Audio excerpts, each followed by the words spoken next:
The snow fell like shards of broken glass across the Bitterroot Mountains, each flake cutting through the December air with a whisper that spoke of death. Annalise Bridger pressed her face deeper into the mare's mane, feeling the animal's labored breathing beneath her. They'd been riding for 3 days straight, and neither of them had much left to give. Her shoulder throbbed where the bruises had turned from purple to sickly yellow. The torn cloak did nothing to shield her from the mountain's bite, the rip along the shoulder seam letting in snow that melted against her fevered skin. She'd stopped feeling her fingers hours ago. The reins wrapped so tight around her hands they'd become part of her flesh. Behind her, somewhere in Missouri, a man old enough to be her father twice over was likely sitting in his factory office calculating how much he'd paid her stepfather for the privilege of owning her. The thought made bile rise in her throat. She'd rather freeze in these godforsaken mountains than warm his bed. The mare stumbled, her front legs buckling. Annalise tried to grip tighter with her thighs, but her body had nothing left. The world tilted sideways and she hit the ground hard, snow exploding around her like feathers from a burst pillow. The impact knocked what little air remained from her lungs. "Get up," she whispered to the horse, to herself, to anyone who might be listening. But the mare's sides heaved once, twice, then stilled. Steam rose from the animal's nostrils in ghostly plumes that dissipated into the white void above. Annalise crawled to the mare's head, cradling it in her lap. "I'm sorry," she murmured, stroking the velvet nose. "You deserved better than this." The horse's eye, dark as molasses, reflected her own haggard face before the life dimmed from it entirely. She should move, should find shelter, should do something other than sit here waiting for the cold to claim her too. But her legs wouldn't respond, and the snow had already begun to pile against her back. 27 years of life, and this was how it would end. Frozen solid on a mountain pass, running from one prison toward a death that at least she'd chosen for herself. Through the swirling white, she thought she saw a structure. An old ranger station, maybe its roof half collapsed under the weight of previous winters. It couldn't be more than 50 yards away, but it might as well have been 50 miles. She tried to stand, managed to get to her knees before the world spun violently. The last thing Annalise remembered was the taste of snow on her lips, and thinking how strange it was that freezing to death felt so much like burning. Elijah McAllister had been tracking the rider for the better part of an hour. Not out of any particular interest. Folks got lost in these mountains regular enough. But because the horse's gait had been wrong, stumbling like a drunk man trying to find his way home. When he found the dead mare with steam still rising from her body, he knew he didn't have much time. The woman lay 20 feet from the horse, already half buried. If not for the dark spill of her hair against the snow, he might have walked right past her. Elijah knelt beside her, pressing 2 fingers to her throat. The pulse fluttered weak as a moth's wing, but it was there. He didn't waste time with questions she couldn't answer. In one motion, he scooped her into his arms, surprised by how little she weighed despite her height. The torn cloak fell away, revealing a dress more suited for a Sunday social than mountain travel. Blood had dried along the shoulder seam where the fabric had torn, and through the gap he could see bruises that had nothing to do with her fall. His cabin sat a quarter-mile east, tucked into a grove of pines near a hot spring that kept the worst of the cold at bay. He'd built it himself 5 years back after the war had made town living feel too much like wearing a shirt 2 sizes too small. Out here, the only sounds were wind and water and the occasional scream of a mountain cat. Just how he liked it. By the time he shouldered open the door, ice had formed in the woman's hair, turning the dark strands silver. He laid her on his bed, the only bed, and stoked the fire until it roared. Her lips had gone blue as a bruise, and when he peeled away the wet dress, careful to preserve what modesty he could, he saw skin that had taken on the waxy look of severe cold. Elijah had seen men die from exposure during the war, knew the tricks cold played on a body. Sometimes warming them too fast killed them quicker than the freeze itself. He stripped down to his union suit and climbed into the bed behind her, pulling her back against his chest and wrapping them both in every blanket he owned. His body heat would bring her back slow if she was coming back at all. She stirred sometime near dawn, a small sound escaping her throat like a wounded animal. Elijah kept still, letting her find her way back to the world of the living at her own pace. When she tried to pull away, he held firm but gentle. "Easy," he murmured. "You're safe." Whether she heard him or simply lacked the strength to fight, she settled back against him. He could feel her breathing even out, feel the warmth slowly returning to her skin. Only then did he close his own eyes, one hand resting protective over her ribs, feeling each breath as proof she'd survived the night. Come morning proper, he'd figure out who she was and what she was running from. The bruises and the desperate flight told enough of a story that he could fill in most of the blanks himself. For now, it was enough that she lived, that the mountains hadn't claimed another soul trying to escape something worse than death. Outside, the snow continued to fall, covering the tracks that led to his door, hiding her from whatever hunter might follow.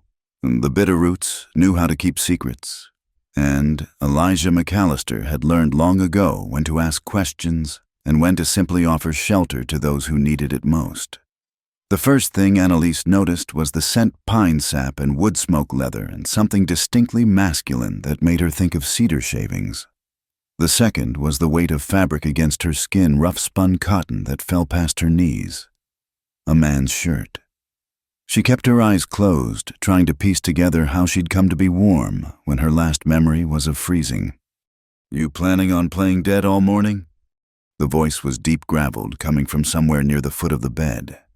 She opened her eyes slowly, taking in the rough-hewn logs of the ceiling, the dancing shadows cast by firelight. When she turned her head, she found him sitting in a chair he'd clearly dragged from the table, cleaning a rifle with practiced movements. Elijah McAllister wasn't handsome in the way of the dandies back in Missouri. His face had been carved by wind and weather, a full beard covering the lower half-dark hair that needed cutting falling past his collar. But his hands on the rifle were steady, gentle even, and when he glanced up at her, his eyes were the color of good Tennessee whiskey. "How long?" Her voice came out cracked as old leather. "Found you yesterday afternoon. It's near noon now." He set the rifle aside, rose from the chair. He moved like a man comfortable in his own skin, economical, no wasted motion. "Hungry?" She nodded, then noticed again the shirt she wore. Heat crept up her neck, though she kept her expression neutral. "My dress... drying." He gestured toward the fireplace where her things hung on a makeshift line. Wasn't much left of it anyway. Mountain travel's hard on fancy clothes. He moved to the stove, ladled something from a pot into a bowl. The smell hit her. Venison stew rich with wild onions and herbs she couldn't name. Her stomach cramped with hunger, and she realized she couldn't remember her last meal. When he brought the bowl to her, she struggled to sit up, the room spinning slightly. Without comment, he set the bowl on the side table and helped her lean against the wall, his hands careful not to linger. She noticed then the bruises on her shoulder were visible where the shirt gaped and pulled the fabric closed. "Thank you," she said, taking the bowl. The first spoonful burned her tongue, but she didn't care. It was the best thing she'd ever tasted. He returned to his chair, picked up the rifle again. They sat in silence while she ate, the only sounds the pop of the fire and the scrape of her spoon against wood. When she'd finished, he took the bowl without her asking, refilled it. "Got a name?" he asked, handing it back. She hesitated. "Anna." If he noticed the pause or the partial truth, he didn't show it. "Elijah." That was all. No surnames, no questions about where she'd come from or where she was going. He just went back to cleaning his rifle while she worked on the second bowl, slower this time. "The horse?" she asked finally. "Dead when I found you. Gave out from the look of it. Pushed too hard too long." Guilt twisted in her stomach. She was a good mare. Most are when folks let them be. The judgment in those words was subtle, but there. She set down the bowl, pulled the shirt tighter around herself. "I didn't have a choice." "Folks never do." He held the rifle up to the light, checking the barrel. "That's what they tell themselves anyway." Anger flared hot in her chest. "You don't know?" "Don't need to." He set the rifle aside, finally looked at her straight on. "You're running from something. Something that put those bruises on you. Something bad enough that riding a horse to death in a blizzard seemed the better option. That's all I need to know." The fight went out of her as quick as it came. She touched her shoulder unconsciously, felt the tender flesh beneath the cotton. "Am I safe here?" Safe as anywhere in these mountains. He stood moved to add wood to the fire. Storm's not letting up anytime soon. Even if someone was fool enough to follow, they'd have to wait it out same as us. And after... He turned from the fire, studied her with those whiskey eyes. After's not today's problem. She wanted to argue, to demand clearer answers, but exhaustion pulled at her bones. The warmth, the food, the strange safety of this rough cabin, it all combined to make her eyelids heavy. "You'll sleep in my shirt again tonight," he said matter-of-fact as discussing the weather. "Still cold in these parts?" Something in the way he said it, not a question, not quite an order, just a simple statement of what would be, made her throat tight. When was the last time someone had taken care of her without wanting something in return? "Where will you sleep?" He gestured toward a pile of furs near the fire. "May do with worse in the war." "Which side?" "The losing one. No bitterness in it, just fact." She lay back against the wall, watched him arrange the furs into a makeshift bed. His movements were efficient, practiced. A man used to solitude, to taking care of himself. Yet he'd brought her in from the cold, given her his bed, his shirt, his food. Asked for nothing but a name and hadn't even pushed when she'd given only half. "Why?" The question slipped out before she could stop it. He paused in his arrangements, looked back at her. "Why what?" "Why help me?" For a moment something flickered across his face, a shadow of some old pain maybe, or recognition. Then it was gone, replaced by that steady calm. "Mountains are hard enough without folks making them harder." He turned back to his task. "Get some rest. Tomorrow you can decide what comes next." She slid down into the bed, pulled the blankets up to her chin. His scent surrounded her, that cedar and smoke smell that had become synonymous with safety in her mind. Through heavy lids she watched him settle onto the furs, his back to the fire rifle within easy reach. "Elijah, thank you." He was quiet so long she thought he'd fallen asleep. Then, soft as snowfall. "You're welcome, Anna." She closed her eyes, let exhaustion take her. Outside the storm raged on, but inside the cabin was warm and still, and for the first time in months, maybe years, Annalise Bridger felt something that might have been peace. Morning came wrapped in silence, the kind that only follows a heavy snow. Annalise woke to find herself alone in the cabin, Elijah's shirt still warm against her skin. She could hear him outside, the rhythmic sound of an axe biting into wood steady as a heartbeat. She rose carefully, testing her strength. The dizziness had passed, leaving only a bone-deep weariness that would take more than sleep to cure. Her dress had dried by the fire, but looking at it now, the torn shoulder, the mud-stained hem, the fabric too fine for this rough country. She couldn't bring herself to put it back on. Instead, she found her boots, pulled them on over bare feet, and wrapped one of the blankets around her shoulders like a shawl. The shirt fell to her knees decent enough, and somehow wearing his clothes felt safer than her own. She opened the door to a world transformed. The storm had passed, leaving everything buried under fresh snow that sparkled like crushed diamonds in the morning sun. Elijah stood 20 feet away, shirtless, despite the cold splitting logs, with an economy of motion that spoke of years of practice. He noticed her but didn't stop working, just nodded toward a covered bucket near the door. "Water's fresh from the spring. Coffee's on the stove." She filled a cup with water, first drank deep, then poured coffee black as tar into a tin mug. It was bitter, strong enough to float a horseshoe, as her father used to say, but it warmed her from the inside out. "Shouldn't you wear something?" she called out. "It's freezing." He embedded the axe in the chopping block, straightened. Sweat had drawn lines through the dust on his chest, and she could see old scars there. One that looked like a saber slash another that could only be from a bullet. "Cold don't bother me much." He gathered an armload of split wood, headed her way. "Besides, only got the one shirt that fits proper and you're wearing it." Heat crept up her neck again. "I can change back into—" "No need." He brushed past her into the cabin, set the wood by the stove. "Looks better on you anyway." She followed him in, watched as he poured his own coffee, pulled on a worn leather vest that did little to cover his arms. They stood there in the small space, not quite looking at each other, the air between them charged with something unspoken. "I should explain," she started. "Should you?" He leaned against the wall, studied her over the rim of his mug. "Seems to me a person's got a right to their secrets, long as they're not bringing trouble to my door." "I might be. Bringing trouble, I mean." "Might be's not the same as is." He took another sip. "You planning on staying long enough for trouble to find you?" The question hung there like smoke. She didn't have an answer. Didn't know where she'd go even if the weather cleared. West, maybe. California, somewhere far enough that Malcolm Garrett's reach couldn't find her. "I don't know," she admitted. He nodded like that was answer enough. Set down his mug, pulled on a heavier coat. "Need to check the trap lines. Storm probably played havoc with them." He looked at her, something almost gentle in those whiskey eyes. "There's beans and salt pork in the larder flour if you're minded to make biscuits. Books on the shelf if you get bored. You're leaving me here alone. You planning on stealing something?" When she shook her head, he shrugged. "Then I reckon we're fine.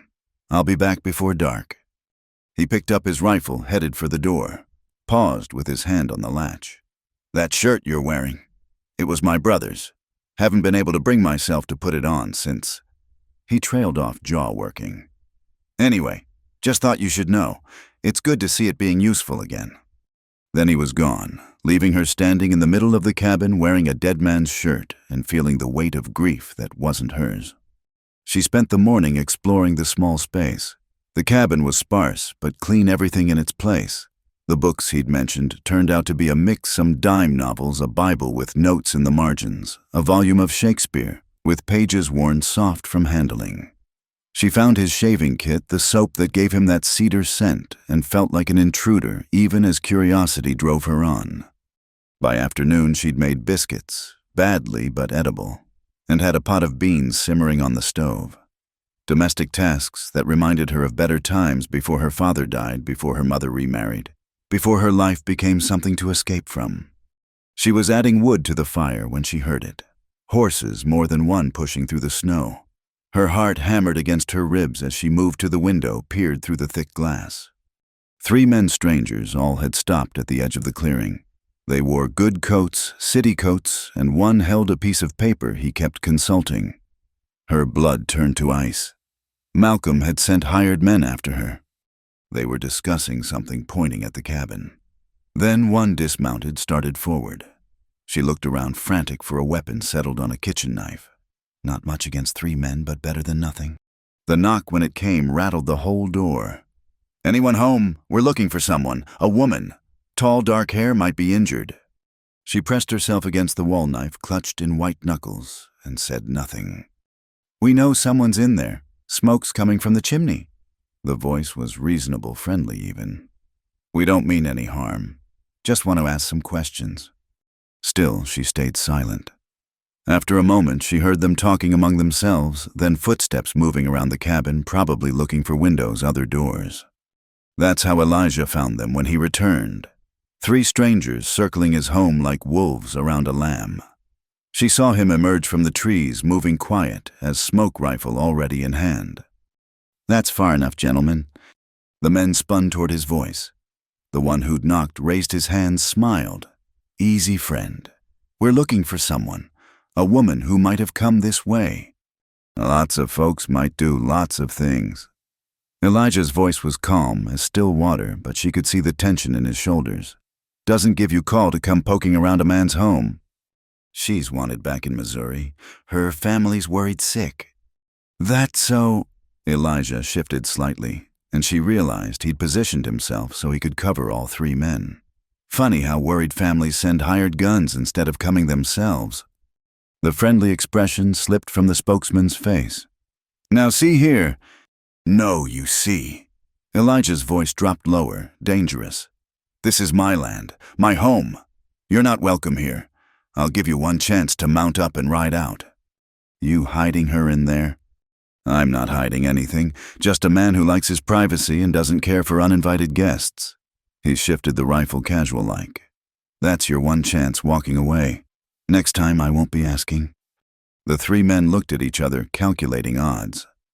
Whatever they saw in Elijah's stance, his eyes made them decision for them.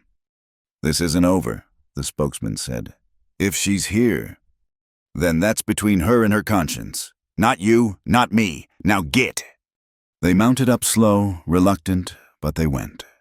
Elijah stood there watching until they disappeared into the trees, then waited another full minute before approaching the cabin. When he opened the door, she was still pressed against the wall knife, shaking in her hand.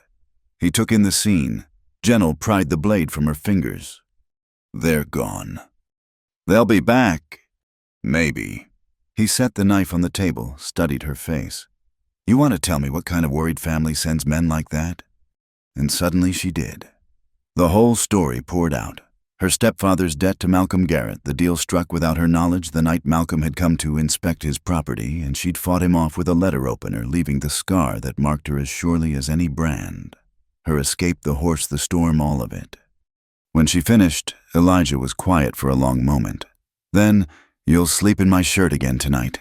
Still cold in these parts." She laughed, surprising herself, a sound caught between hysteria and relief. "That's all you have to say." "What else is there?" He moved to the stove, stirred the beans. "You're not going back. That's clear enough. Rest is just details. Details like 3 men who know where I am. They know where they think you might be. Not the same thing." He tasted the beans' added salt. "Besides, tracking's hard in these mountains. Lots of ways for men to get turned around. Lost, sometimes permanent-like." The casual way he said it should have frightened her. Instead, she felt something inside her chest loosen like a fist unclenching. "Why?" she asked again. "Why help me? You don't know me. I've brought trouble to your door just like I warned." He was quiet so long she thought he wouldn't answer. Then, "Man comes home from war, he's got choices. Can let what he's seen, what he's done, turn him mean. Or he can try to balance the scales some." He looked at her, then really looked at her. "Maybe I just figured the world's got enough men putting bruises on women. Maybe it could use one who doesn't." She felt tears prick her eyes, blinked them back. "Elijah." "Supper's ready." He turned away, busying himself with plates. "And your biscuits didn't turn out half bad. Little heavy maybe, but edible." She smiled, despite everything moved to help him set the table. They ate in companionable silence, and when night fell proper, she put on his shirt again without being asked. This time, when she crawled into bed, she left room beside her. "Floor's awful cold," she said, not quite meeting his eyes. He hesitated, then nodded. "Reckon it is at that." When he lay down beside her, careful to keep space between them, she felt safer than she had in years. Outside, the wind howled through the pines, but inside was warm and still. And for now, that was enough. The fire had burned low, casting dancing shadows on the log walls. They sat across from each other at the rough table, a bottle of whiskey between them that Elijah had produced from some hidden store. Outside, new snow was falling soft and silent, sealing them away from the world. "Tell me about him," Annalise said quietly. "Your brother." Elijah's hand stilled on his cup. For a moment she thought he wouldn't answer, but then he took a long pull of whiskey and began to speak. "Samuel, Sam." His voice was rough, like he hadn't said the name aloud in years. 2 years younger, but you'd never know it. Always trying to prove he was just as strong, just as brave. A ghost of a smile crossed his face. "Followed me to war like it was some grand adventure. I should have sent him home." "How old?" 17 when he enlisted. Lied about his age, of course. I was 19, thought I knew everything about keeping us alive. He stared into his cup. "Last battle outside Richmond. Everything went to hell. Smoke so thick you couldn't see 5 feet. I lost track of him in the chaos." She waited, knowing the weight of stories that needed telling. "Found him after..." His jaw worked. "Some Confederate boy couldn't have been older than Sam dying right next to him. They'd killed each other and didn't even know why. Just 2 boys in different colored coats bleeding out in Virginia mud." "I'm sorry." "Been carrying that shirt ever since. Couldn't wear it, couldn't throw it away. Like holding on to it might bring him back somehow." He looked up at her. "Seeing you in it?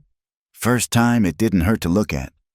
The silence stretched between them, full of understanding. Annalise pulled the shirt closer around herself, feeling the weight of what it meant that he'd given it to her. "I had a sister once," she offered. "Rose. Fever took her when she was 8. I was 12, old enough to help nurse her, not old enough to save her. She traced a finger along the wood grain of the table. Mother was never the same after. Maybe that's why she remarried so quick after Papa died, trying to fill all those empty spaces. Some spaces can't be filled, Elijah said. Just have to learn to live around them. Is that what you did coming out here? Partly. He poured another measure of whiskey for them both. Towns felt too tight after the war, too many people wanting to talk about battle's glory, who was right and who was wrong, as if any of it mattered to the dead. So you built this place. Me and these 2 hands. Every log, every chink of mud. Sam would have loved it. Always talked about heading west after the war, finding a piece of land nobody else wanted, making something of it. Sounds like you did that for both of you. He was quiet for a moment. Maybe I did. She took a sip of whiskey, felt it burn down her throat. I used to dream about California, gold country, not for the gold, just the idea of somewhere new, somewhere nobody knew who my father was, or what my mother had done, or what matches they were trying to make. What stopped you? Money, courage, take your pick. She gave a bitter laugh. Then Malcolm Garrett came calling with his contracts and his promises, and suddenly running seemed like the only choice left. Tell me about that night, Elijah said. When you fought him. She'd glossed over it before, but now with the whiskey warm in her belly and his steady presence across from her, the words came easier. Mother had gone to bed. Stepfather was in his study counting whatever Malcolm had paid him. I was in the parlor trying to embroider something stupid, useless thing. When Malcolm came in, he'd been drinking, said he wanted to examine his investment. Elijah's knuckles went white around his cup, but he said nothing. I tried to leave. He blocked the door, said I might as well get used to his hands on me since I'd be feeling them for the rest of my life. She touched her shoulder unconsciously. He grabbed me here hard enough to bruise through the dress. I reached for anything, found the letter opener on the writing desk. Good, Elijah said low and fierce. I didn't mean to cut his face, just wanted him to let go. But he turned at the last second and the blade caught him from ear to jaw. He screamed like a stuck pig, blood everywhere. I ran before anyone could come see what happened. How long before you left? 3 days, long enough to gather what money I could buy the horse. Knew he'd come after me. Men like that can't stand being marked by a woman. His pride won't allow it. Pride. Elijah spat the word like a curse. That what they're calling it these days? They drank in silence for a while, the fire popping and settling. Finally, Annalise asked the question that had been building in her chest all day. What happens when they come back? Who says they're coming back? You know they will. Men like that don't give up easy. Elijah stood moved to the window, looked out at the falling snow. There's an old trapper's trail that leads over the pass. Dangerous in winter, but passable if you know the way. Could get you to the Washington Territory in a week, maybe less. You'd take me. He turned back to her. If that's what you want. What do you want?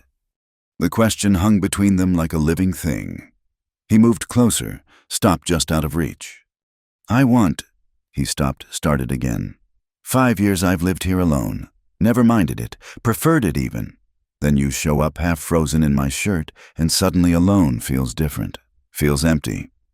Her heart hammered against her ribs. Elijah! I'm not asking for anything, he said quickly.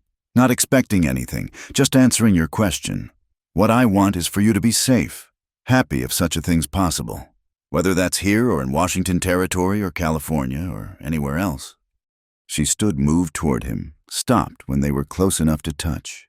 And if I wanted to stay? Then you'd stay. Just like that. Just like that.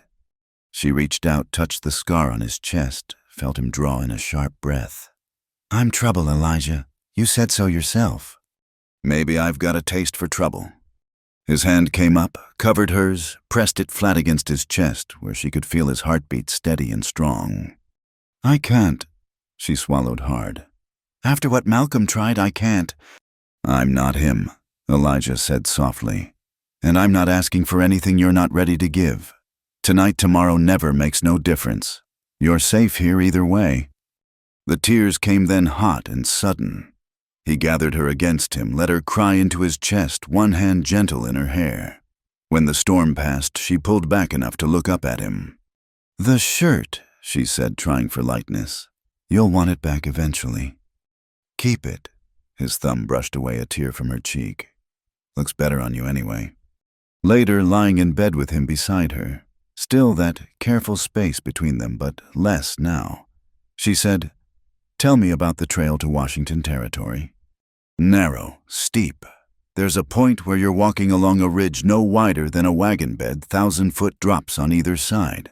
But the view," he smiled in the darkness, "you can see forever up there, like standing on top of the world."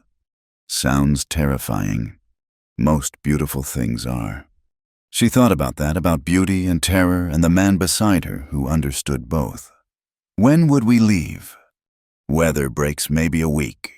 Give those men time to give up or freeze trying to find us again." "And if they don't give up?" "Then we deal with that when it comes." His hand found hers under the blankets, squeezed gently. "One problem at a time, Anna." She squeezed back, held on. Outside, the snow continued to fall, covering their tracks, hiding them from the world. Inside, the fire burned low, and two broken people lay side by side, not quite touching, but no longer entirely apart, finding comfort in the simple act of not being alone. "Elijah," she whispered. Thank you, for the shirt, for everything." "Already told you," he murmured, sleep pulling at his voice. "You're welcome here, long as you want." She closed her eyes, breathed in the scent of pine and smoke and safety, and for the first time in memory didn't dream of running. The storm hit just past midnight, screaming down from the north like all the demons of hell had been turned loose. Annalise woke to the sound of wood groaning, the whole cabin shuddering under the assault. Beside her, Elijah was already moving, throwing off blankets and reaching for his boots.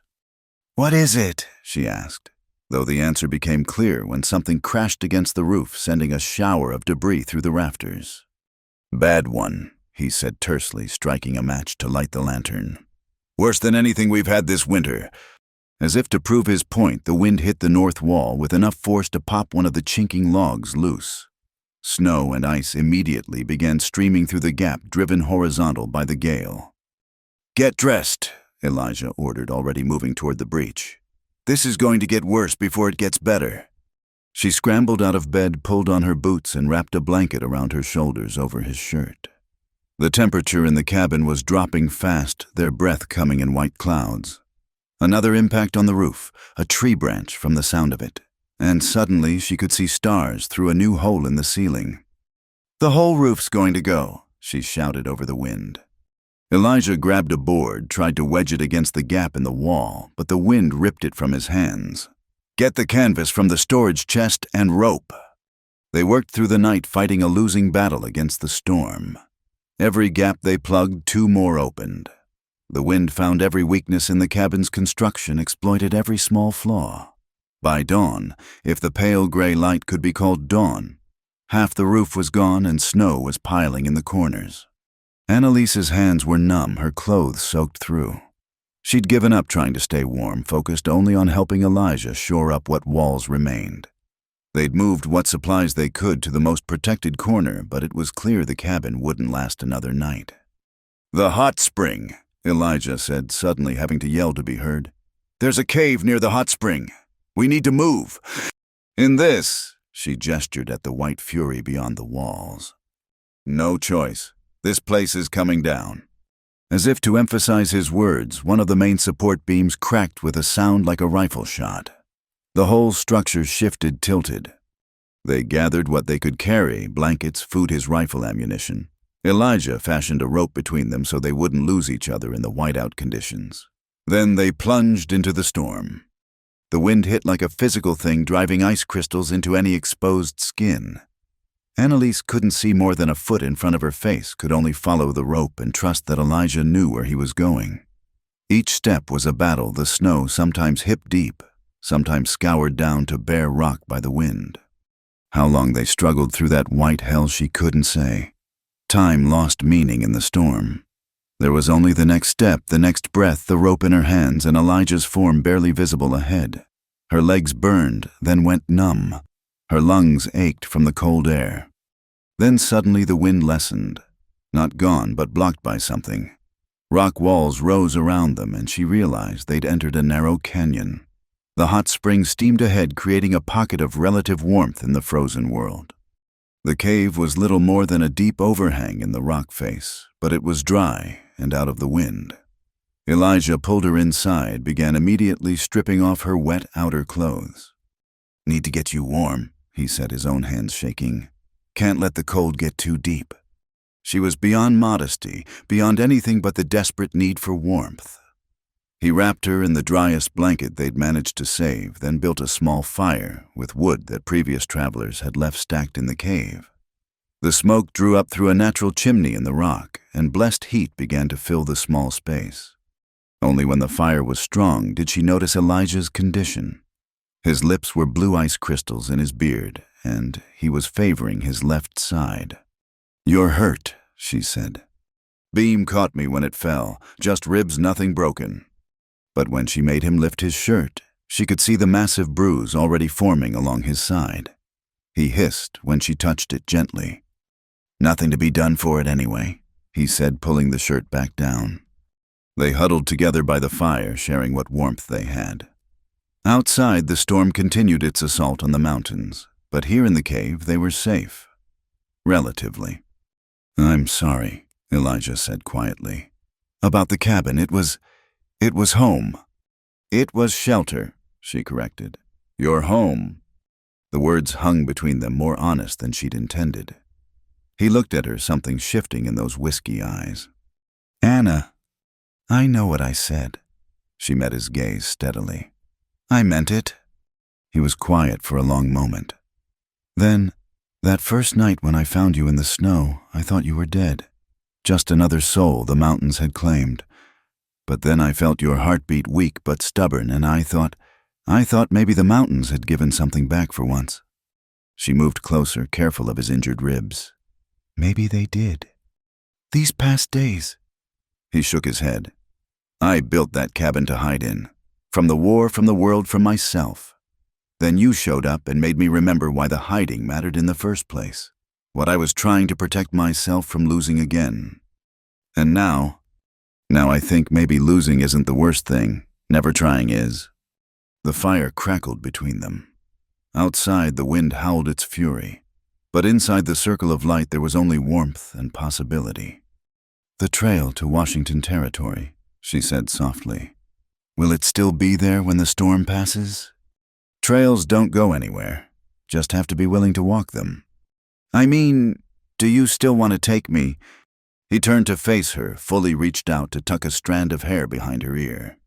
"I want to take you anywhere you want to go. Washington Territory, California, back to Missouri to face down Malcolm Garrett himself, if that's what you need."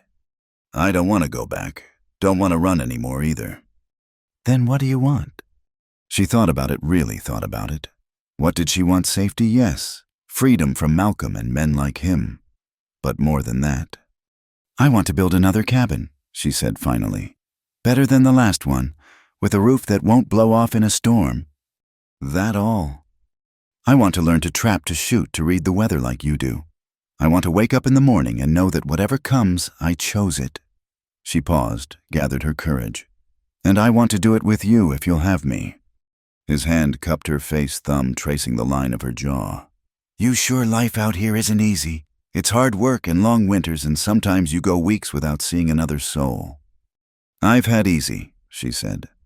Easy was a parlor in Missouri and embroidery hoops and waiting for other people to decide my life. I'll take hard if it comes with choosing. He kissed her, then gentle and careful, like she was something precious that might break. She leaned into him, felt something inside her chest crack open like ice in spring. When they pulled apart, he was smiling, really smiling for the first time since she'd known him. "Well then, Anna who sleeps in my shirt. I guess we'd better survive this storm. Got a cabin to build." She laughed, surprising them both. "Annalise," she said. "My full name is Annalise. Figured if we're building a life together, you should know what to call me." "Annalise." He tested the name, nodded. "It suits you." They stayed there through the day and into the night, waiting out the storm. He showed her how to bank the fire to last longer, how to read the wind patterns to know when it was safe to venture out for more wood. She told him about her father the good years before the sickness took him the way he'd taught her to read the stars. The storm broke near dawn of the second day, the silence afterwards almost as shocking as the wind had been. They emerged from the cave to a world transformed, everything buried under feet of new snow. In the distance where the cabin had stood, there was only a jumble of logs and debris. "Your brother's shirt," Annalise said suddenly. "It was in the cabin." Elijah squeezed her hand. "No, it wasn't." He nodded at what she wore. "Still keeping you warm, just like he would have wanted." She looked down at herself, realized she was indeed still wearing it under the blanket. Somehow, in all the chaos, she'd never taken it off. "Come on," Elijah said, shouldering what supplies they'd saved. "Town's a day's walk if we push. Need to get supplies if we're going to build that cabin before next winter." Together. Together. They set off through the snow, leaving the ruined cabin behind. Ahead lay uncertainty, hard work, the challenge of building something new from nothing, but also possibility choice, a future neither of them had to face alone. And somewhere in the back of her mind, Annalise thought she heard the mountains whisper approval, as if they'd tested these two souls and found them worthy of each other at last. The town of Cedar Ridge sprawled across the valley like a child's scattered toys. Buildings thrown up quick and rough, built for function rather than beauty. Smoke rose from a dozen chimneys into the cold morning air, and the main street was already churning into mud from foot traffic and wagon wheels despite the early hour. Elijah led the way to the general store, his hand never far from the rifle slung across his back. They'd cleaned up best they could before entering town, but there was no hiding the wear of their ordeal. Her dress patched and travel-stained, his coat torn at the shoulder, both of them bearing the hollow-eyed look of those who'd wrestled with nature and barely won. The store was warm-packed floor to ceiling with goods. The proprietor, a thin man with spectacles perched on his nose, looked up from his ledger. "McAllister," he said, surprise coloring his voice. "Heard your place got hit hard by the storm." "Flattened," Elijah confirmed. "Need supplies to rebuild, everything from nails to coffee." The man's eyes slid to Annalise, took in her appearance the way she stood close to Elijah. "And the lady needs clothes, boots, whatever she picks." "I can pay my own way," Annalise said quickly, reaching for the small purse she'd salvaged. Elijah's hand covered hers, gentle but firm. "We can sort that out later. Right now, we need you properly outfitted for mountain living." The proprietor's wife emerged from the back room, a sturdy woman with kind eyes who took one look at Annalise and clucked her tongue. "Come with me, dear. Can't have you freezing in that torn dress. I've got some ready-mades that should fit." Annalise followed her, grateful to escape the proprietor's curious stare. Behind a curtain, the woman produced several dresses, simple, sturdy garments made for work rather than show. "These are from my daughter," the woman said, holding up a brown wool that looked about the right size. "She married a rancher down in California last spring, left these behind. Better they get use than gather dust." "Thank you." Annalise fingered the fabric, thick and practical. "I'll take 2 if the price is fair." "Elijah's credit is good here." The woman paused, studying her. "Known him 5 years, never seen him bring anyone to town. You must be something special." Before Annalise could respond, the bell above the door chimed. Through the gap in the curtain, she saw 3 men enter, travel-worn, hard-faced, too well-dressed to be locals. Her blood turned to ice. "Looking for someone," one of them said, voice carrying clear. "Woman about yay-high dark hair. Might be injured. There's a reward." The proprietor's voice was carefully neutral. "Lots of folks pass through here. This one's particular. Has a scar on her cheek, probably healing by now. Traveling alone, or maybe picked up help along the way." Annalise's hand went unconsciously to her face. The cut from her fall had indeed left a mark, faint but visible. Behind the curtain, the proprietor's wife had gone very still. "She's wanted for assault back in Missouri," the man continued. "Attacked a respectable businessman, left him scarred. Dangerous woman." "That's so..." Elijah's voice calm as deep water. Annalise could see him through the gap, leaning against the counter like he didn't have a care in the world. Funny how it's always the woman who's dangerous in these stories. The speaker turned to him, eyes narrowing. You know something about her. I know men who hire other men to hunt women usually have good reason to stay home themselves. Elijah straightened slowly. Also know this is a free territory. Missouri warrants don't mean much here. The reward's good anywhere. Blood money usually is. The tension in the store thickened. Annalise saw the proprietor ease back from the counter, hand dropping below, where she knew he kept a shotgun. Wait a minute, one of the other men said suddenly. I know you. McAllister, right, you were at Antietam, 17th Illinois. Elijah's expression didn't change. Lots of men were at Antietam. No, I remember. You're the one who held the bridge. Heard you took down 12 Rebs before they finally flanked you. War's over. Still a man with your reputation. You really want to throw in with some woman who... Choose your next words careful like. Elijah's voice had dropped to barely above a whisper. Real careful. The proprietor's wife suddenly bustled out from behind the curtain, leaving Annalise hidden. Gentlemen, if you're not buying anything, I'll have to ask you to move along. This is a place of business, not a social club. The lead man looked like he wanted to argue, but his companion, the one who'd recognized Elijah, put a hand on his arm. Come on, we'll check the boarding house, ask around. Someone must have seen her. They filed out, but not before the leader locked eyes with Elijah. This isn't over. It is for today. When the door closed behind them, Annalise emerged from behind the curtain on shaking legs. The proprietor's wife guided her to a chair, pressed a cup of water into her hands. Is it true? The woman asked gently. What they said. I defended myself, Annalise said quietly. He tried to... I fought back. Yes, I scarred him. No, I'm not sorry. The woman patted her shoulder. Good for you, dear. The proprietor cleared his throat. McAllister, you know I run an honest business here. Can't be harboring fugitives. She's not a fugitive, Elijah said evenly. She's my intended. We're getting married soon as the preacher makes his rounds next month. Annalise's head snapped up. Elijah met her eyes steady and sure. That true, miss? The proprietor asked. Yes, she heard herself say. It's true. Well then. The man's whole demeanor changed. That's different. Can't have men harassing respectable engaged women in my store. Martha, get her fitted proper. And McAllister, let's talk about credit for those building supplies. Rebuilding after the storm, I can give you good terms. The next hour passed in a blur. Martha, the proprietor's wife, outfitted her with not just dresses but undergarments, a proper coat, sturdy boots, even a rifle of her own. If you're marrying Elijah, you'll need to know how to shoot, Martha said matter-of-factly. He'll teach you right. Man knows his way around firearms. They loaded the wagon Elijah had arranged to borrow supplies carefully covered with canvas. The three men were visible down the street, questioning anyone who'd listen. But the townspeople Annalise noticed had become remarkably unhelpful, suddenly unable to remember seeing any strangers matching her description. Small towns look after their own, Martha murmured, following her gaze. Elijah's one of ours, storm or no storm. That makes you ours too now.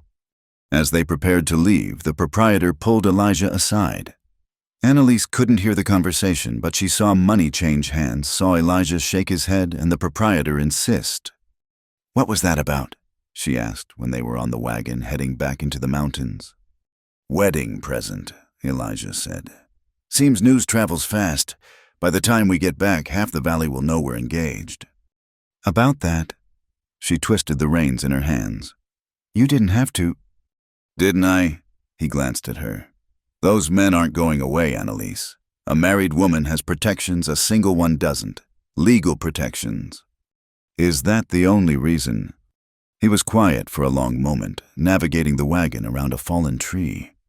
Would it bother you if it wasn't? Her heart hammered against her ribs. No. Good. He smiled slightly. Because it wasn't.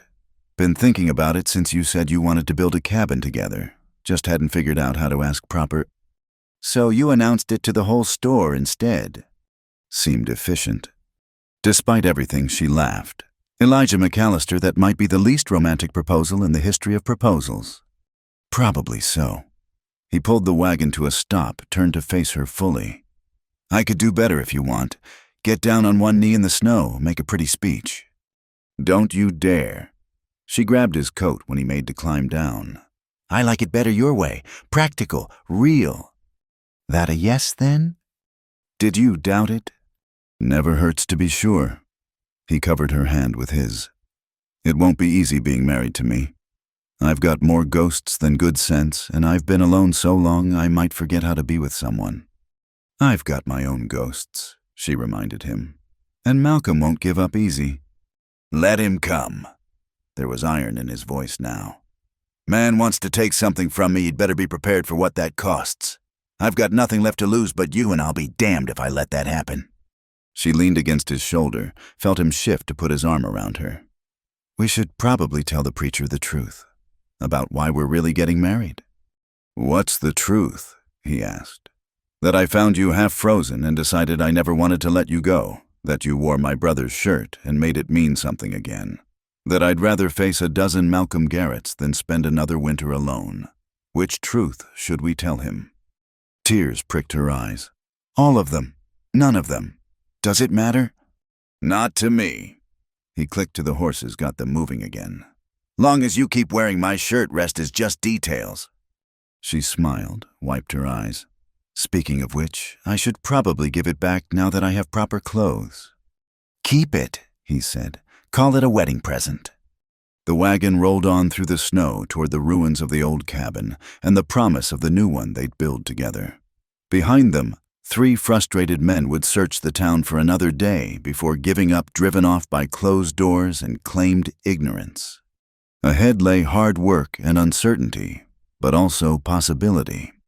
And somewhere between the two, a makeshift preacher would arrive next month to find a couple ready to make official what the mountains had already blessed. 2 souls who'd found each other in the storm and decided to face whatever came next together. The evening light filtered through the pines, casting long shadows across the clearing where they'd begun rebuilding. 2 weeks had passed since the storm. 2 weeks of back-breaking work that had yielded the skeleton of a new cabin, stronger than the last, with thick walls and a foundation dug deep into the mountain soil. Annalise set down her end of the log, wiping sweat from her brow despite the cold. Her hands had blistered, then calloused, and muscles she didn't know she had ached constantly.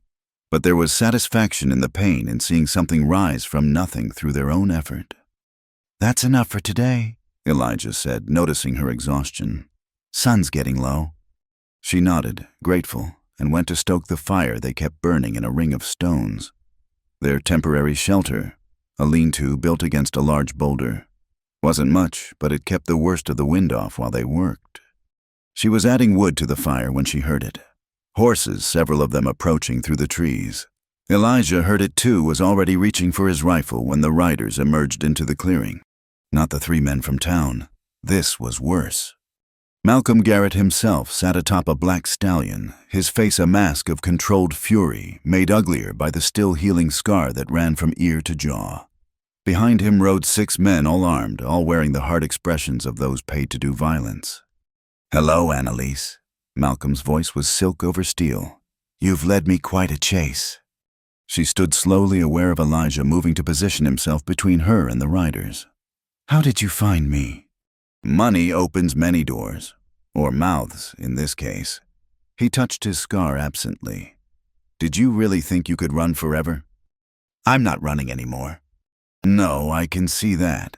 His eyes took in the construction, lingered on Elijah. Playing house with some mountain trash. How far you've fallen. Watch your tongue, Elijah warned, voice low. Malcolm laughed an ugly sound. Or what, you'll shoot 7 of us, 1 of you. I admire your courage, if not your mathematics. 8 of us, a new voice called out. From the trees behind the lean-to emerged 2 figures, the proprietor from town and another man Annalise recognized as the blacksmith. Both carried shotguns. Heard you might have trouble, the proprietor said conversationally. Thought we'd even the odds some. Malcolm's eyes narrowed. This doesn't concern you. Man threatens one of ours, it concerns us plenty, the blacksmith replied. He was a giant of a man, arms thick as tree trunks. Miss Annalise is marrying Elijah. That makes her Cedar Ridge folk. She's already promised. To me. Malcolm pulled a paper from his coat. Legal contract signed by her stepfather. That paper worth much out here? Elijah asked mildly. Because from where I stand, it's just kindling for the fire. It's legal. In Missouri, maybe. This is Montana territory. We do things different here. Malcolm's hand twitched toward his gun. I'll have what's mine. I'm not yours, Annalise said, stepping out from behind Elijah despite his attempt to stop her. I never was. Never will be. You marked me. Malcolm's civilized mask slipped, revealing the ugly rage beneath. No woman does that and walks away. This one did.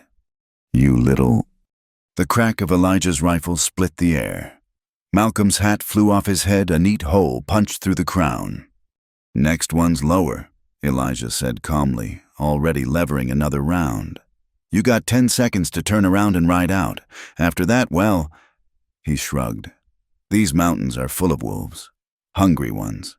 Be a shame if you never made it home. You wouldn't dare. Try me. For a long moment, nobody moved. Then the blacksmith spoke up.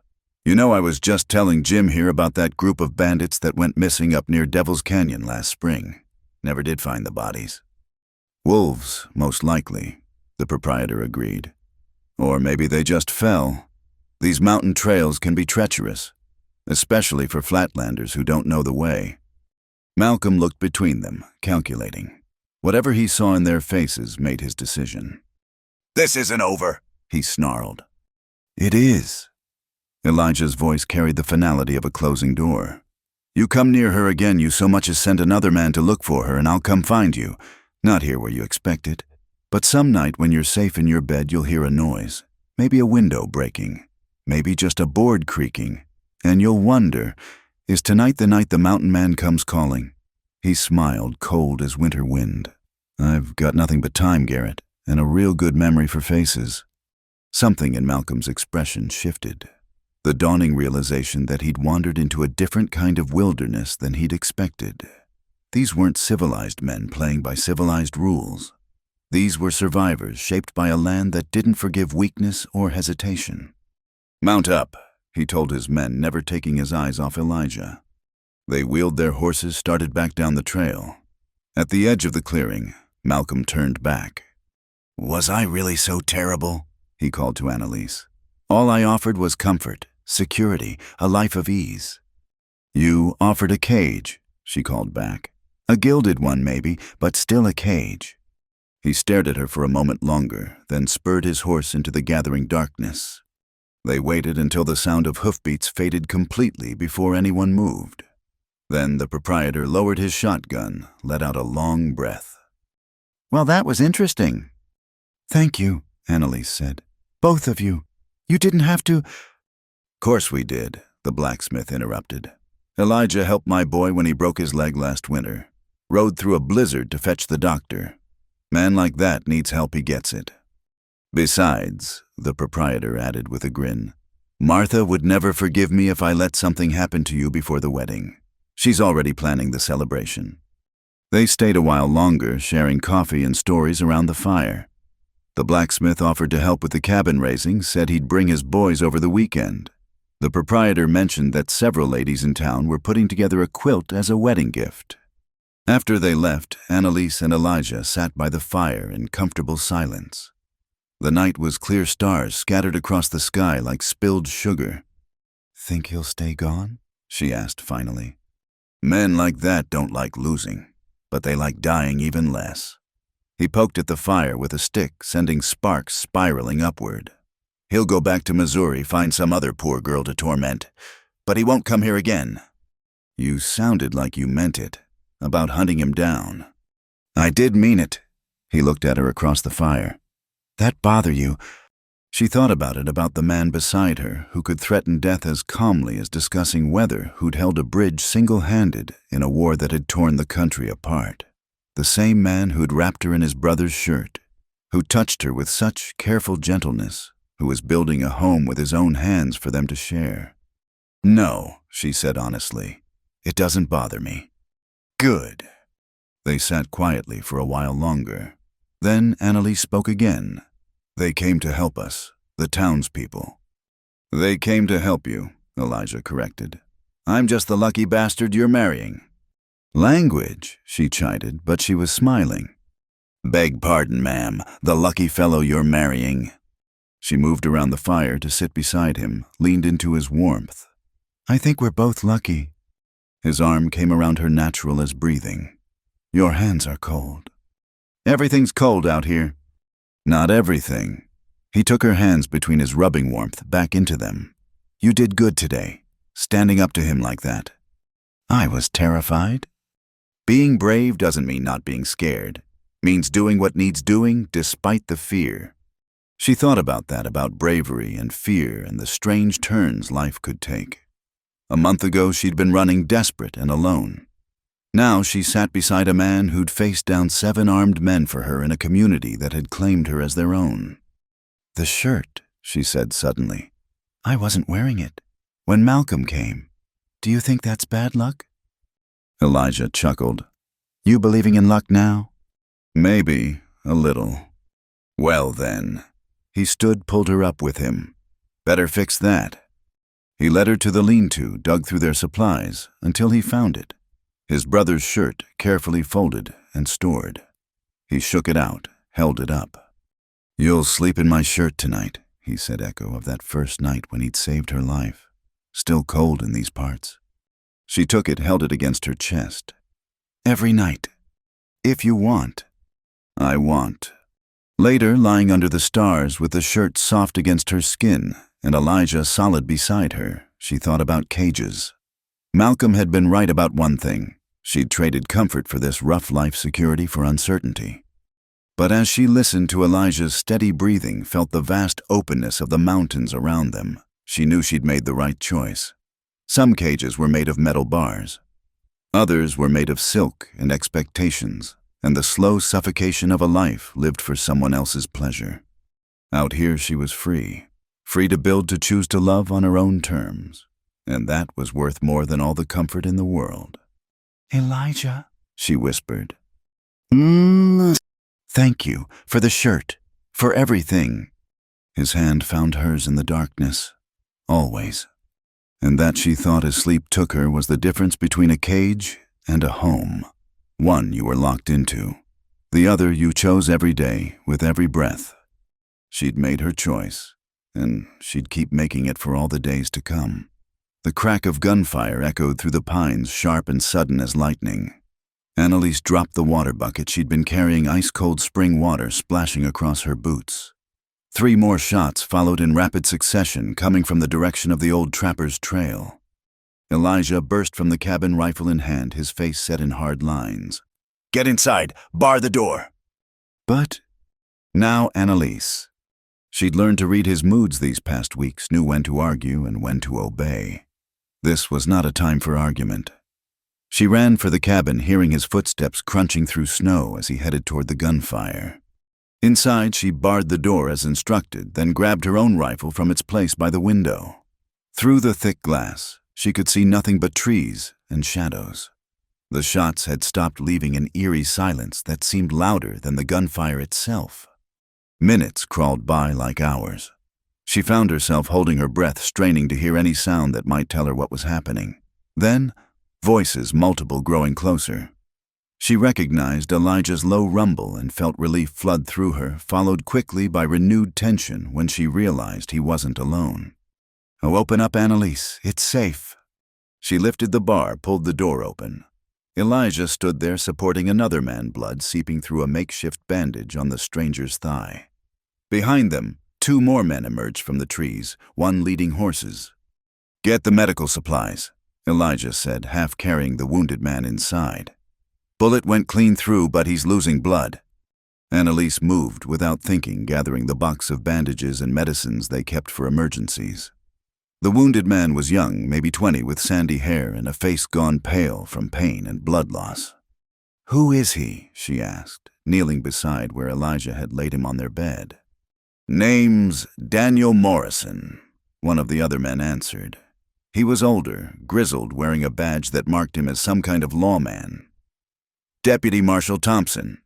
This here's Jake Winters, and the boy bleeding on your bed is my temporary deputy." "What happened?" "Malcolm Garrett happened," Thompson said grimly. "Or rather, the men he hired to make sure he got home safe. Seems they decided to do a little robbing on the side. Hit the stage coming up from Helena, killed the driver. We've been tracking them for 2 days."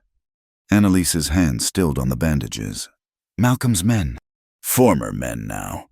He claims he sent them packing soon as they got him back to Missouri. Convenient, that. Means he's not responsible for what they do after." Thompson spat into the fire. "Course, if they happened to rob and kill the woman who scarred him while they were at it, well, that wouldn't be his fault either, would it?" Elijah's jaw tightened. "How many?" "4. We got 2 in the shootout, but Briggs and Colton got away. They're headed this direction far as we can tell." "They know about the cabin?" "If they spent any time in Cedar Ridge asking questions, then yeah, they know." Elijah met Annalise's eyes across the wounded man's body. She saw her own thoughts reflected there. They were trapped nowhere to run with a wounded man who couldn't be moved.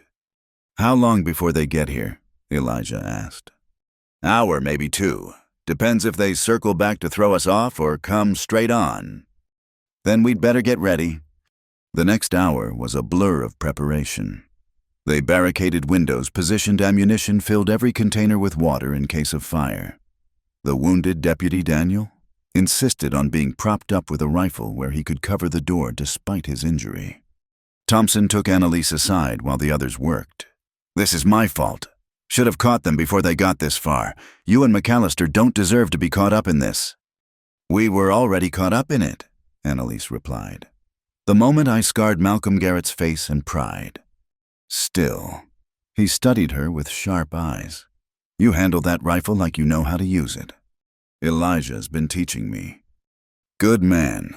Heard about him from the war. They say he held the bridge at Antietam." "Yes."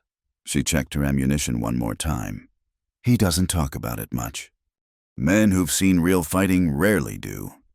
Thompson moved to the window, peered out. "Sun'll be down soon. They'll wait for dark most likely. Makes them harder to spot, but cuts both ways. They won't be able to see us either." The cabin felt smaller with 5 people crammed inside. Jake Winters.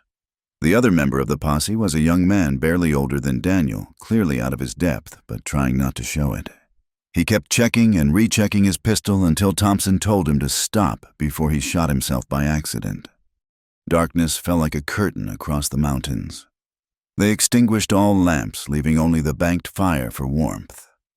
In the dim light, Elijah moved from window to window, watching, waiting. "There," he whispered suddenly. "Movement by the woodpile." Everyone tensed.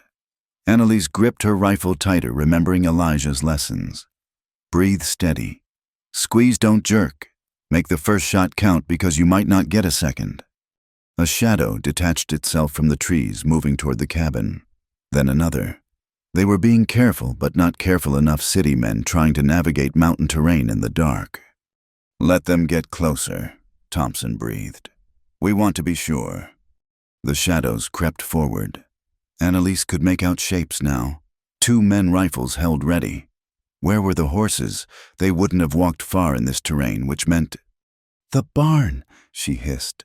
"They're going for the horses." Even as she spoke, orange light bloomed in the darkness. Fire. They'd set the barn ablaze, knowing it would force the defenders to split their attention or lose their only means of escape. "Stay here," Elijah commanded. But Annalise was already moving. "Those horses will burn." She threw open the door before anyone could stop her racing toward the barn. Behind her, she heard Elijah curse, heard Thompson yelling for covering fire. A bullet whined past her ear, but she didn't stop. The barn was fully engulfed, horses screaming in terror. She fumbled with the latch, threw open the doors. The horses burst out, fleeing the flames, and she dove aside to avoid being trampled. Strong hands grabbed her, hauled her to her feet. Elijah, his face a mask of fury and fear. "Are you trying to get yourself killed?" Before she could answer, a man emerged from behind the burning barn, rifle raised. Time slowed. She saw the muzzle flash, felt Elijah spinner behind him, heard the wet sound of bullet meeting flesh. Elijah grunted, staggered, but brought his own rifle up one-handed and fired. The man dropped like a stone. "Elijah!" She caught him as he sagged, felt wetness spreading across his shirt. "No, no, no!" "Inside," he gritted out. "Can't stay exposed." She half-dragged, half-carried him back to the cabin, Thompson and Jake laying down, covering fire. They stumbled through the door just as more shots erupted from the trees. By the fire's light she could see the wound, high on the left side, bleeding freely but missing the lung. She pressed a folded cloth against it, using her weight to apply pressure.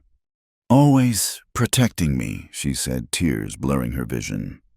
"Always will," he managed. "That's what the shirt means." The firefight continued, muzzle flashes lighting up the night like deadly fireflies. Thompson proved why he wore the badge, picking his shots with careful precision. Even wounded Daniel contributed his rifle barking whenever a shadow moved wrong.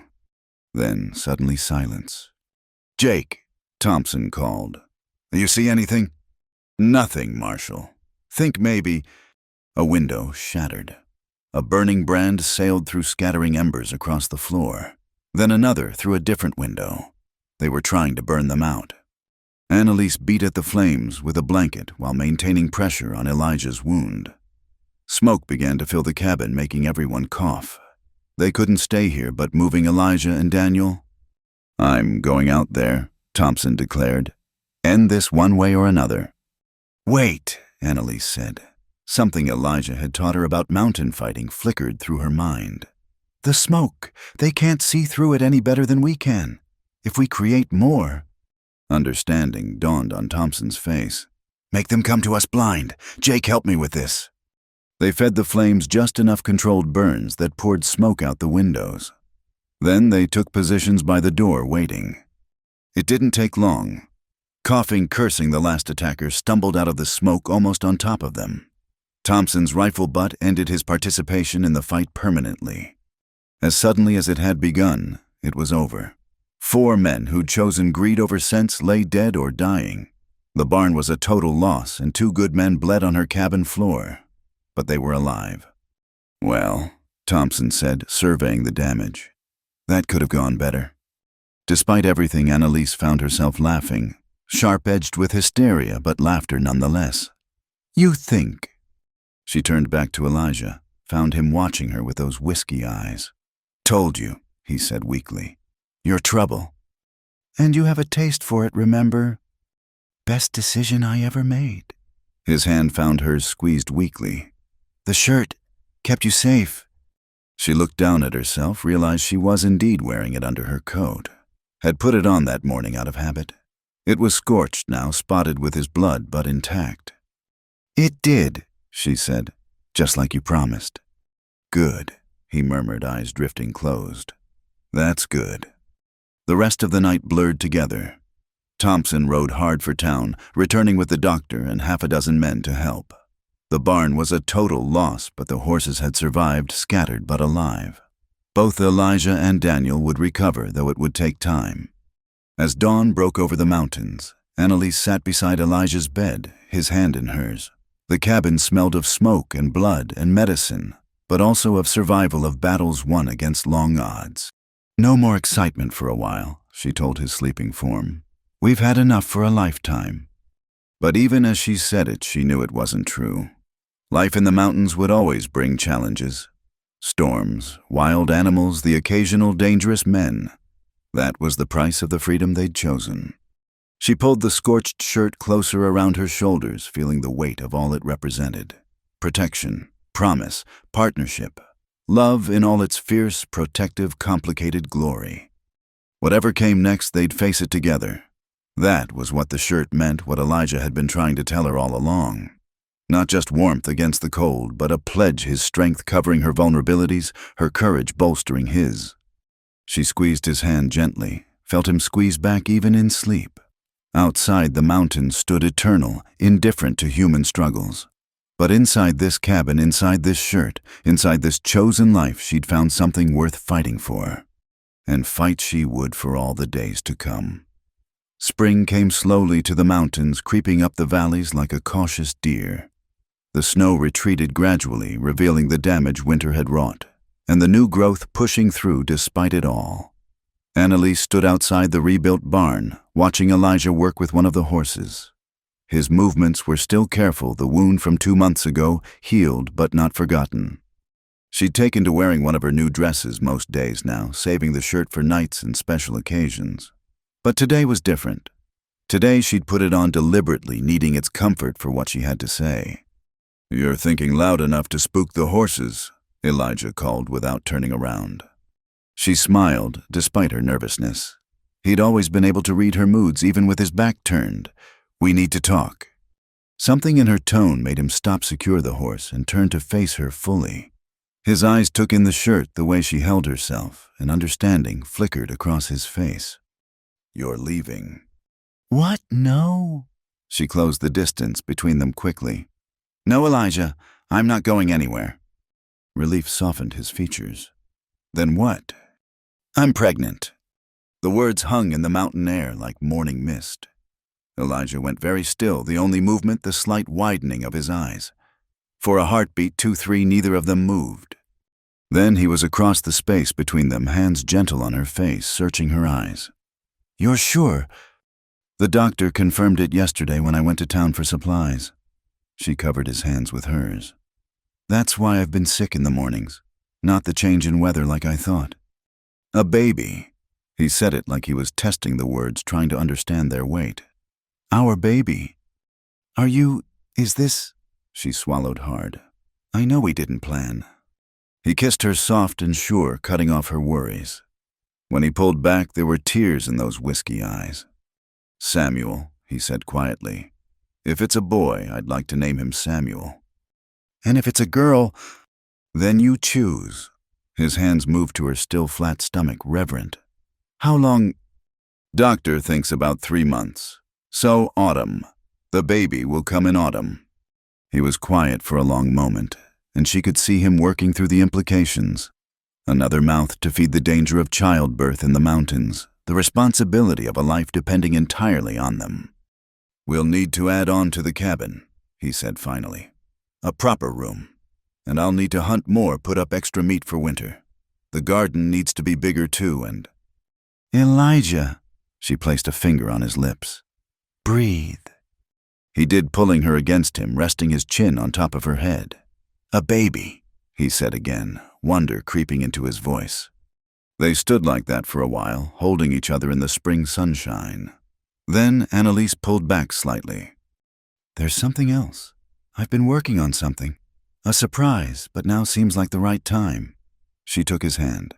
"Come with me." She led him back to the cabin, to the chest where she kept her sewing supplies. From the bottom, wrapped carefully in brown paper, she pulled out a small bundle. "I know the old shirt means everything to us," she said, unwrapping her project.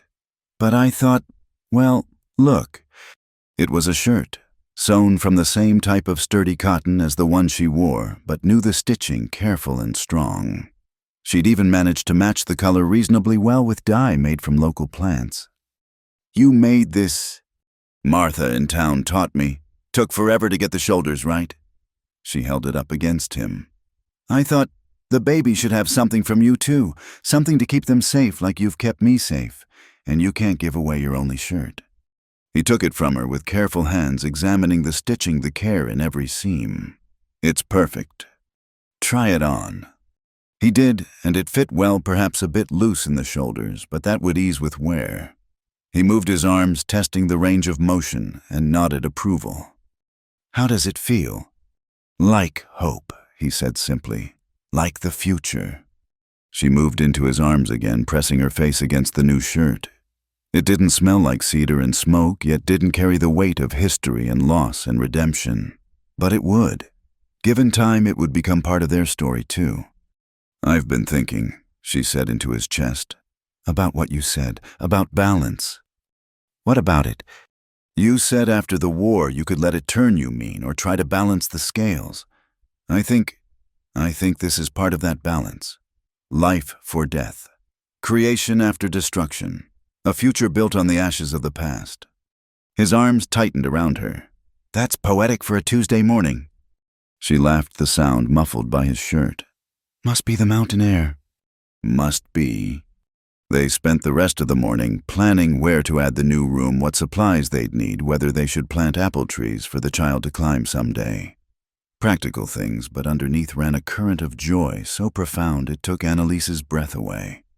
That evening, as she prepared supper, Elijah worked on sketching plans for the addition. She watched him from across the room, this man who'd saved her life in more ways than one, and felt her heart swell with a love so fierce it almost frightened her. "What?" he asked, catching her staring. "Nothing. Just, a year ago I was running through a snowstorm on a dying horse certain I'd freeze to death. And now you're stuck in a cabin with a grumpy mountain man and a baby on the way." "Now I'm home," she corrected, "with a man who gave me his brother's shirt off his back and taught me that some cages we'd build ourselves and some freedoms we have to fight for." He set down his pencil, crossed to her. "Anna." "And who's going to be the most wonderful father?" she continued, tears threatening. "Even if he does curse too much and threaten to hunt down anyone who looks at us wrong." "Only the ones who deserve it," he said, pulling her close. "And I'll watch my language. Can't have the little one's first word being something that would scandalize the preacher." She laughed through her tears. "I love you, Elijah McAllister." "And I love you, Annalise McAllister."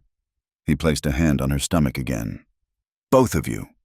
Later that night, as they lay in bed together, Annalise wearing the old shirt and Elijah in the new one, she felt the rightness of it all settle into her bones. The symmetry of it, past and future, old and new loss and hope, all woven together like the threads of a garment. "Tell me again about your brother," she said softly. "Tell me about Samuel."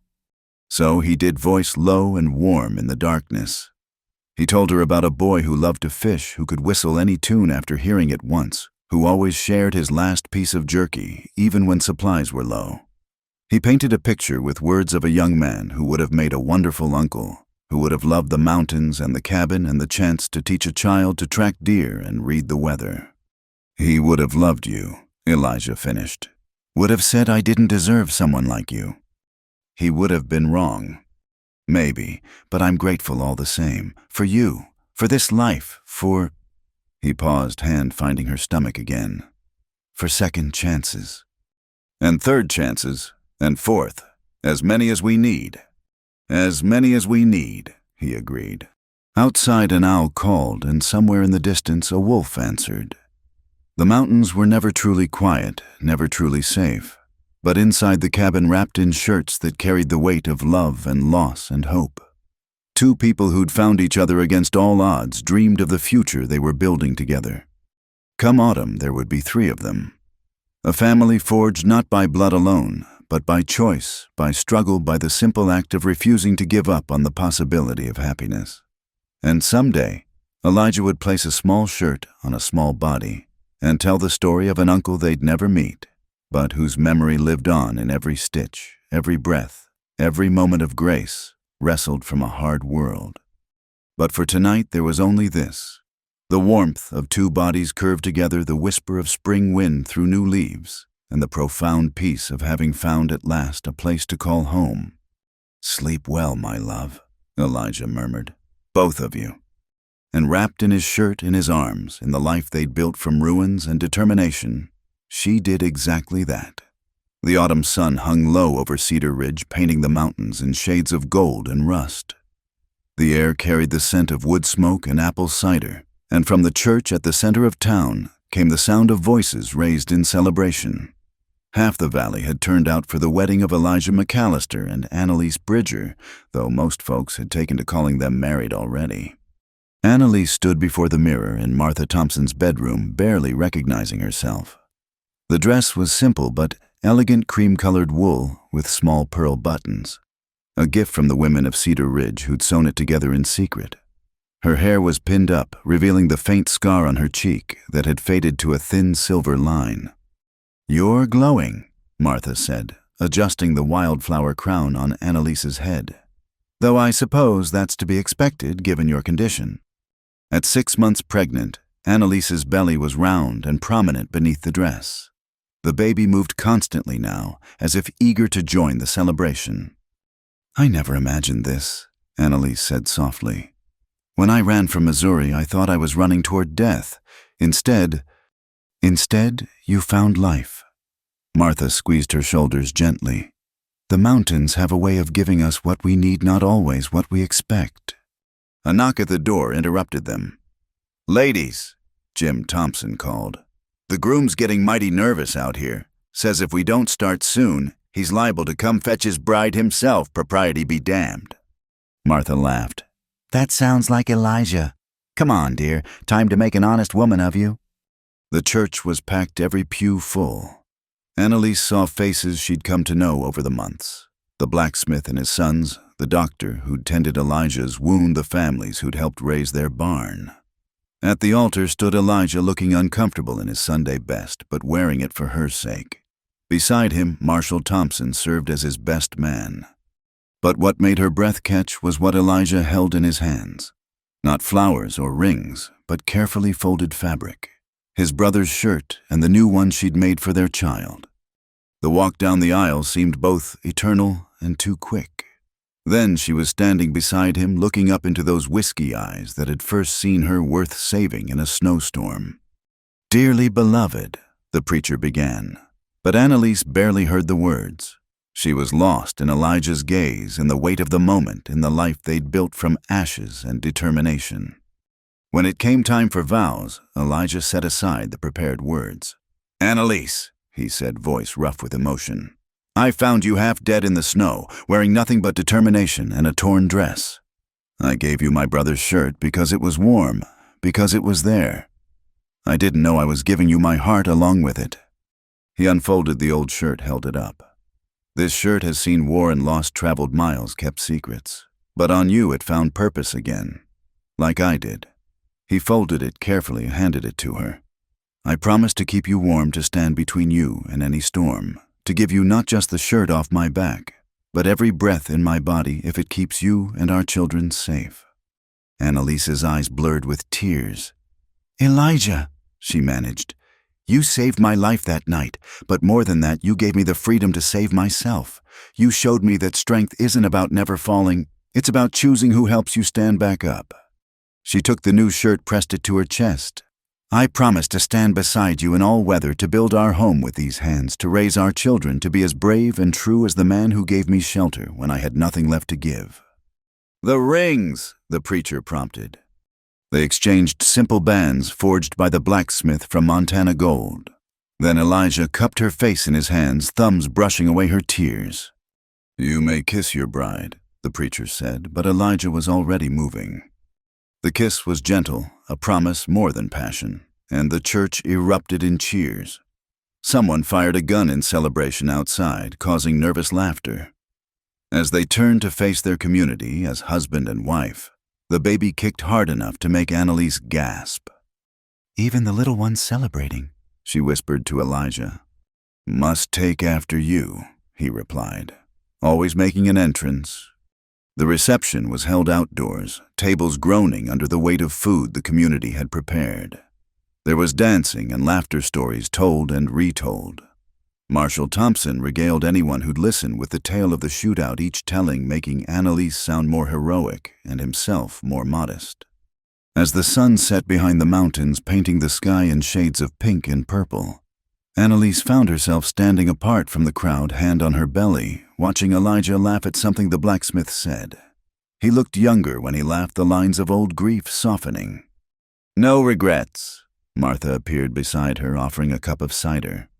"None," Annalise said without hesitation. "A year ago I thought my life was over. Now." She gestured at the scene before her. Community celebration, belonging. "Now it's just beginning."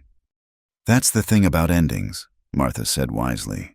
"Sometimes they're just beginnings in disguise." Later, as the celebration wound down and the mountain air grew cold, Elijah found her sitting on the church steps.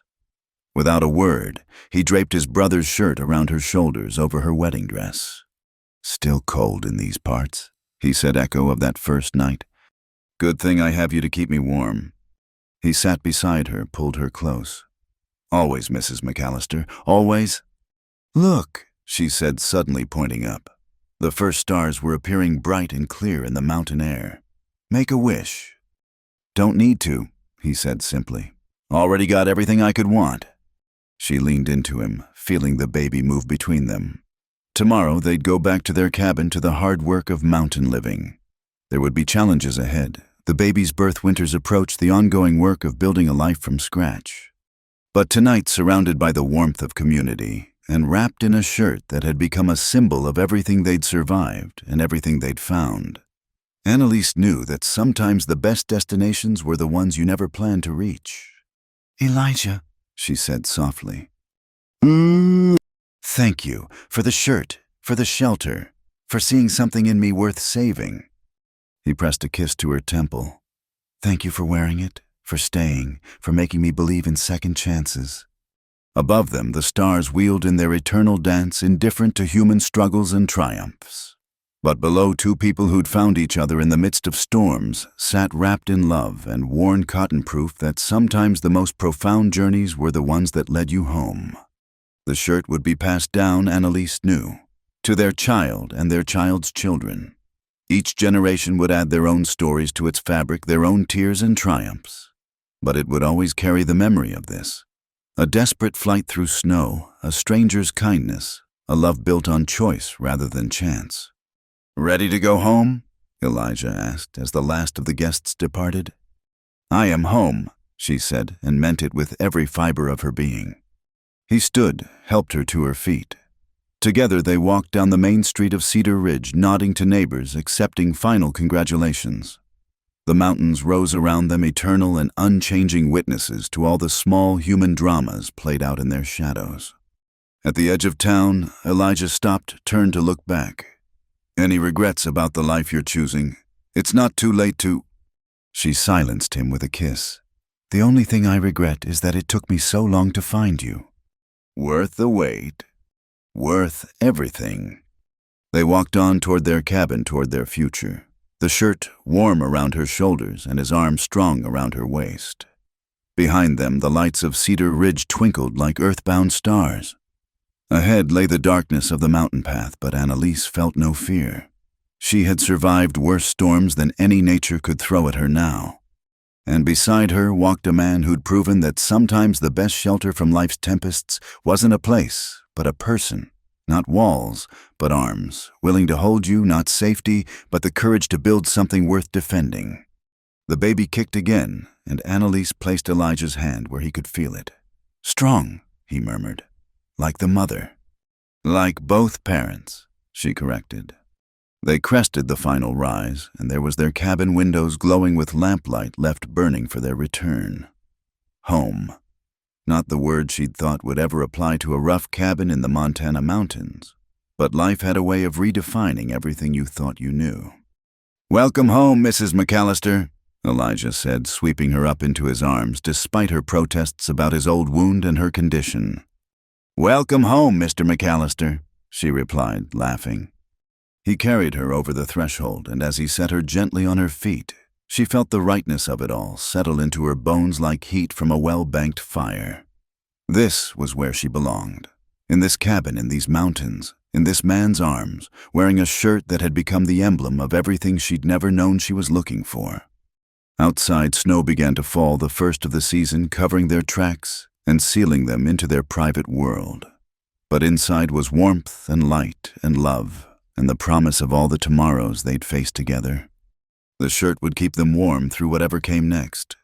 It always had. It always would. That was what love did, Annalise had learned.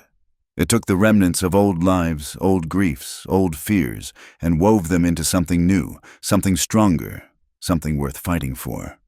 And fight for it she would with every breath, every choice, every dawn that found her still wearing Elijah's shirt, and still choosing this life they'd built from storm and shelter loss and hope endings that were really beginnings in disguise. Thank you so much for joining me on this journey through the wild Montana mountains. If you're listening to this story right now, I'd love to know where you are. Leave a comment below, and let's share our thoughts about Annalise and Elijah's incredible journey together.